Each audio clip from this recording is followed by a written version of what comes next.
Hi everybody, it's Lori Broccolini, happynaturalhorse.com. Breeding season's here. I have no idea why anybody would want to breed. There's so many horses out there, but it happens. So this is about older mares and how their fertility wanes. And there's some simple cutting edge breeders can do to get her bred to have a foal when they're older. Let's see. Even with the best management practices and veterinarian advances can help, but for that, it sometimes doesn't happen. Some older mares are quite valuable, and they consistently pass on their talent, temperament, and conformation to their offspring and have cherished older genetics. Until it is very clear that mares are done, their owners may want to try and get one more pregnancy. So, unlike most stallions who can produce fresh sperm all their lives, a mare born with all O cycles, immature eggs, she will ever have. That pronounces OU sites, by the way. So, oocytes then wait and suspend at a specific stage of meiosis or cell division. And being stuck at that stage takes years and takes toll on the horse's breeding. So you have cycle abnormalities, the winter, the darkness, their cycles are slow. My mare, she came in a couple times in December, and then she has backed off because it's been cold. So, older mares will cycle in the spring, then the younger mares, and might lengthen. Problems can arise in ovarian follicle development, resulting in longer time of follicle phase.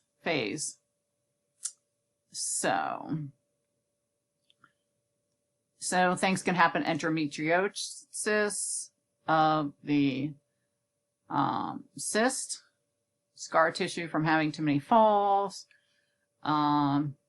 degenerative changes in the uterine lining.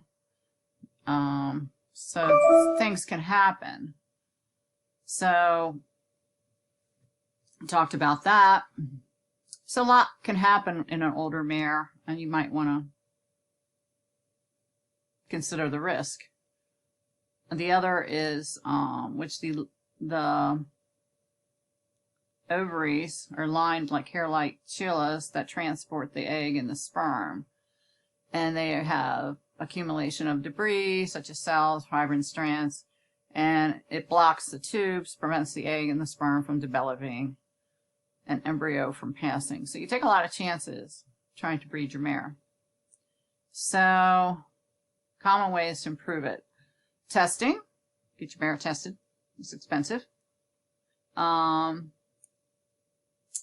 They do artificial insemination and a calf-like operation, tried and true surgical procedure which involves sealing the upper part of the vulva with sutures, corrects the problem mentioned earlier, wind sucking, such as the valve allows the air of the vagina no longer acts like a barrier against contamination. So they do that quite a bit. Ovulation inducing agents, drugs, oxyite transfer with a guided tube. They go through the vagina wall into the ovary to aspirate the ocular and follicular fluid from the pre-ovulation follicle and can be transferred immediately to the recipient's mare. So I can do this kind of inseminate surgery, embryo transfer, hormone application, which again is, I think, such as PGE2 laced gel. And this is very uncommon. So, improved reproductive technology there's a lot more tools out there to diagnose if there is a foal or something, or if there's problems. Cell line processing, they do a culture and they freeze to save the DNA for cloning. Now, Pat Borelli did that with his magic mare, and he got a foal out of it. Oh my God. It's very expensive. I didn't realize it's expensive. $85,000, but he did it. And then sperm injection, and then fertilize, and the embryos cultured. They culture it. Wow. Can recover from mares that are dying or will be euthanized. This is a chance of. So what they do is they take the embryos and they transfer them to another mare. So what can you do? What can you do? So this is a colleague of mine, but she's passed on, and she talks about mare, hormonal mares, and breeding them. So they have, mares, and, when they're hormonal, they can be dangerous. They're emotional, they're skittish, tie up, they have sore backs.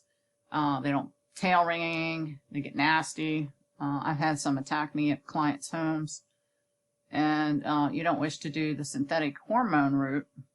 You need to balance the mare's hormones. So, the best thing to do is the minerals, the balance and the availability of hormones, minerals that go into the mare. And you don't want to breed unless your mare has the perfect balance minerals. Okay. So I didn't know this until I read this.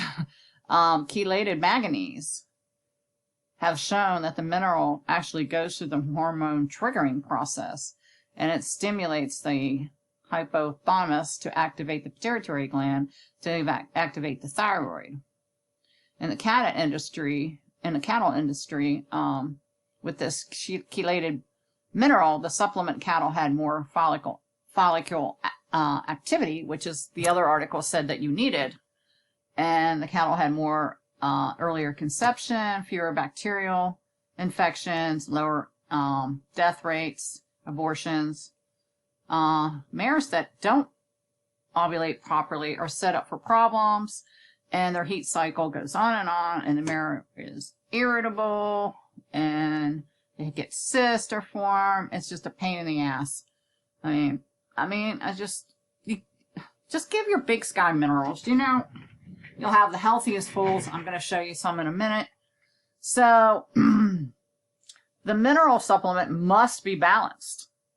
It must be in order before you breed. And so sometimes if you get an older mare and then you go on big sky, it might take 2 or 3 to get yourself a healthy mare, foal, out of it, because the minerals are so lacked in there. And it's just made seedless sterile watermelons by engineering them to be unable to absorb manganese. So we know that manganese as a balance is important. It's very important for the reproductive organs. Remember that the oxide or sulfate forms of minerals are not nearly as stimulated by the tissues. B vitamins and magnesium also plays a big part in the hormonal mares, eliciting calmer response and balancing the adrenals with manufactured DHEA, an important precursor to hormones. Many mineral balances are inadvertently created by giving mares blood builder tonics high in copper and iron, both of which suppresses manganese. This is why race mares are often difficult to breed. Yeah, so it's copper. Copper's the key. So old-time race trainers would put copper pennies in the bottom of the water buckets to keep the mares from cycling. They may not have known why it worked, but now they do. Now you do. Even something as innocent as putting copper sulfate thrush product in the feet or the water tank to keep down the algae, having copper plumbing. So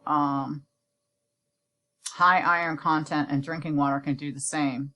So there has to be a balance. The copper has to be there, the manganese has to be there, the magnesium has to be there.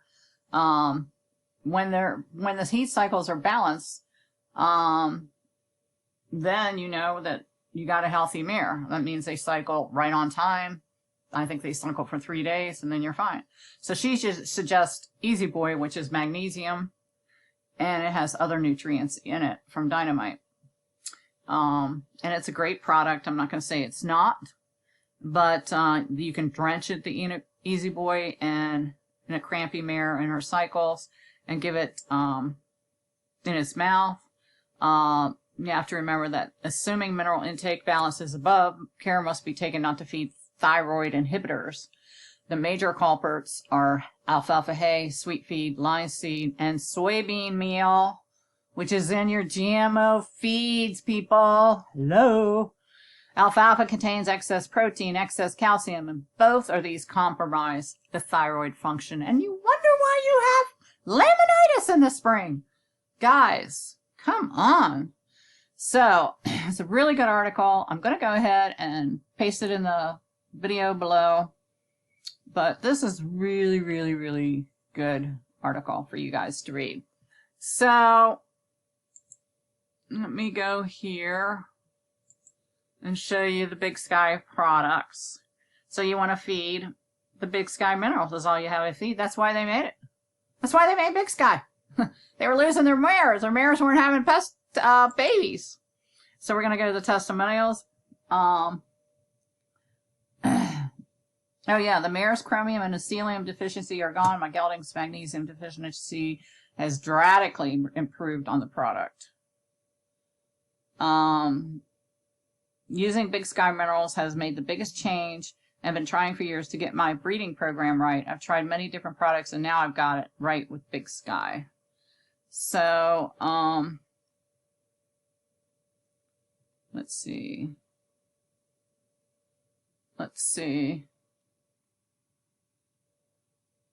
Oh, this one was winning. I have a horse that's winning on she races up in PA and she's winning. She's doing really well. She won an allowance race the other day. So, okay, since January 28th, 2008, I started feeding Big Sky minerals, top dress 2 ounces a day. Except for my mares that are in foals I wanted to breed in the spring, I top dress with 4 ounce daily until the vet checked in foal. I've had horses 30 years, raised colts for 20 years. I've never used anything that worked as well as Big Sky. It makes a healthy horse for reproduction. It makes a big difference in stronger, healthier, more aggressive colts. So far, the best results have been on the reproduction from feeding Big Sky minerals when he bought a standard bred mare out of the Kilburn. She was a young mare with really good breeding, and they tried everything to get the mare in foal, and she couldn't. And so he put her on 2 ounces a day until January, then 4. And then on April 13th, he bred her and vet check, and she had a nice big filly. So let's go down here. This is a Big Sky mare and foal that was just born, and he was just, I'd say about 2 hours old. He's standing up. You can see the bone in him. Really good bone. Good solid bone. Mare looks great. Didn't drop any weight. Placenta was great. The vet's always surprised of the placenta. And this is a horse that had a mare this is a foal that came out. And I wish I had more pictures. I was trying to find some. And deformed. And you see this a lot in the spring. I see it a lot through my thread. So, you know, you're not feeding the right minerals. It's important to feed the right mineral combination if you want a healthy horse. So Andy was raised, he's the one that formulated it.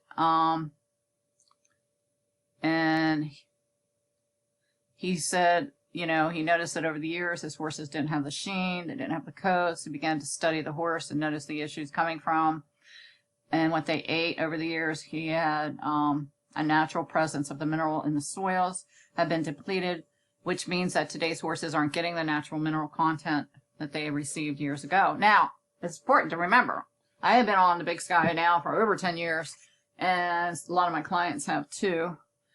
And so you have to remember what poops out is dynamation of earth. What poops out is is the 3 clays in there and the top, you know, whatever else. So my flies are way down. My horses are really, really healthy. I do have to do not chemical wormers. I use the Holistic Horse Worm Guard once a month, 3 to 4 days a week to help with that, and then I do fecals after that. So Andy formulated this feed, and it's a natural occurring minerals, and it puts everything back into the horse's diet. So it's so important that it's so important to get your mare on the right minerals so that you don't have foals coming out. There's a lot of people that had, I mean, spring's not even here yet. We're in March. And I think I probably counted 4 or 5 dead foals and bad legs, deformed legs, because they're not breeding right. Guys aren't getting the minerals right. So, you know, guys, it's not that expensive for what you can save in vet bills. Okay? HappyNaturalHorse.com. Share this video. It's important to get out to all your breeders. I'm not trying to make you wrong. I'm not trying to make you feel bad about yourself. I'm trying to educate you into being a better person for your horse so you can have healthy foals, even though there's a ton in the kill pens. All right? Bye.